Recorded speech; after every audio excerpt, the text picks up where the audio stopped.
આજે આપણે સ્વાધ્યાય 5.2 માં દાખલા નંબર 6 જોઈએ છે. તો 6 ની સંખ્યા છે કે સમાંતર શ્રેણી 11, 8, 5, 2 નું કોઈ પદ -150 હોઈ શકે. એટલે આના માટે આપણે શું કરવું પડે? પ્રથમ પદ કેટલું છે? a બરાબર 11. પછી d શોધવા માટે સામાન્ય તફાવત આગળ ભણીએ એમ a2 - a1. બીજું પદ કેટલું છે? 8. અને પહેલું પદ છે 11. 8 માંથી 11 જાય કેટલા આવે? -3. તો d બરાબર કેટલા છે? -3. નું કોઈ પદ 150 હોઈ શકે એટલે an બરાબર કેટલા લઈ લેવાના? -150. હવે આપણે આગળ જેમ સૂત્ર ભણી ગયા એમ an બરાબર a plus n minus 1 into d. an બરાબર કેટલા છે? -150. a બરાબર કેટલા છે? 11. ને n શોધવાના અને d તફાવત કેટલો છે? -3. ચલો આ 11 આ બાજુ આવી જાય તો કેવા થઈ જાય? -150 -11. અહીં શું થાય? n -1 into -3.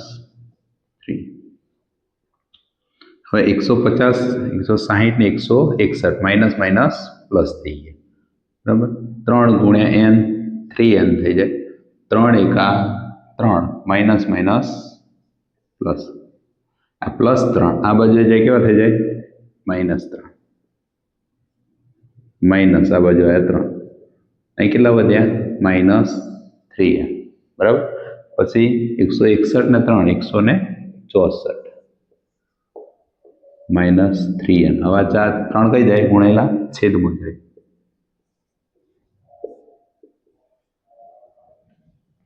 Minus minus cut થઈ જાય. 3 વડે ભાગ ચાલવો હોય 3 ની ચાવી આવડવી જોઈએ. 6 ને 4 10 ને 1 11 થાય એટલે 11 3 ના ઘડિયામાં આવતા નથી. એટલે આ સંખ્યાને તમે ભાગશો તો 164 ભાગ્યા 3.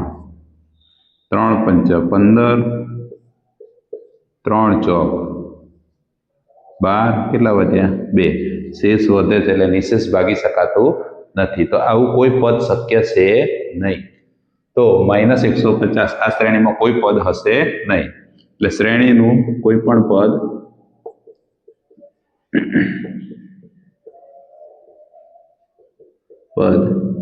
-150 હશે નહીં. બરાબર?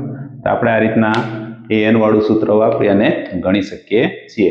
કોઈ પણ શ્રેણીનું પદ શોધવાનું હોય ત્યારે આપણે an વાળું સૂત્ર વાપરીએ છીએ. an બરાબર a plus n minus 1 into d.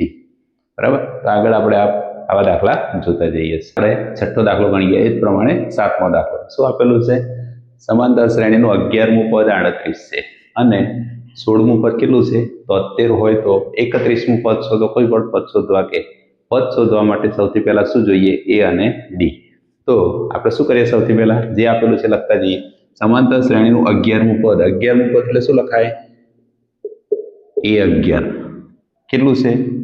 38 છે.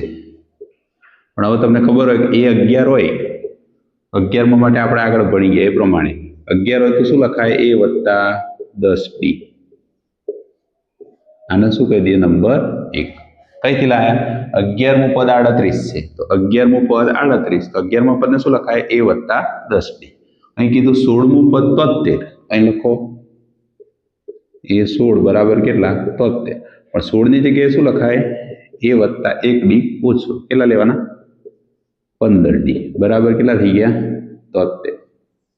હવે તમે સમીકરણ 1 અને 2 નો શું કરી દેવાનો? લોપ કરી દેવાનો. એટલે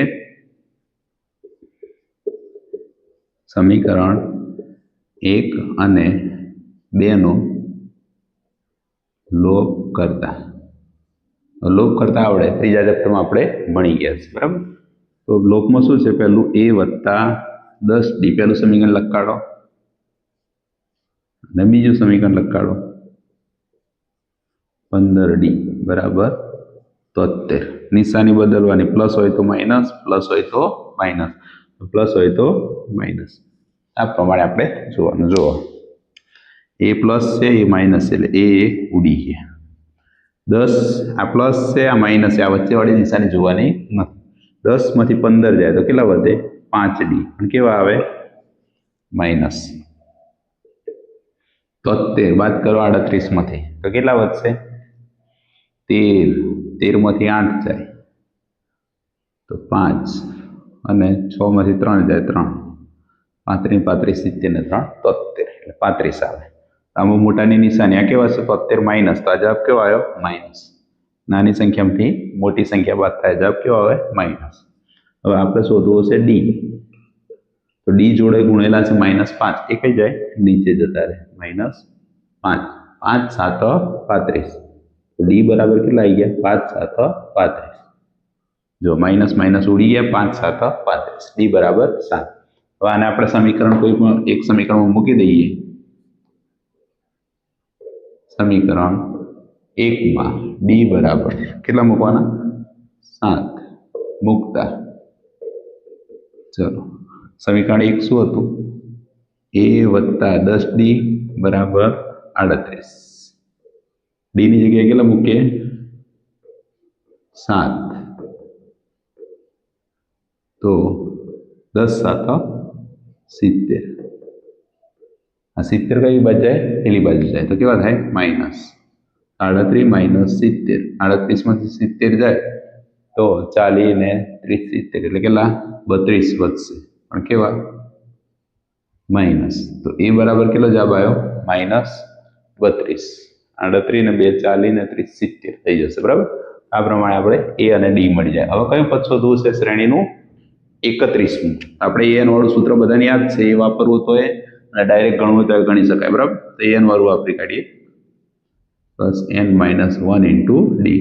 એ એન ની જગ્યાએ કેટલા લખવાના? 31. એ કેટલા આવ્યા? -32. એન કયું પદ શોધે છે? 31. તો 31 ઓછા 1 અને ડી કેટલો છે? 7. 32. 31 માંથી 1 જાય કેટલા વધે? 30 અને ગુણાકારમાં 7 છે. ચલો -32. આ બેનો શું થાય? ગુણાકાર. તો 7 તરી 21 210. હવે આ પ્લસ છે, માઇનસ છે, તો 210 માંથી 32 બાદ કરો એટલે સીધા આપણે ડાયરેક્ટ મોટા મોટા કરી શકીએ. 210 માંથી 30 જાય તો 180 અને એમાંથી 2 જાય એટલે 178.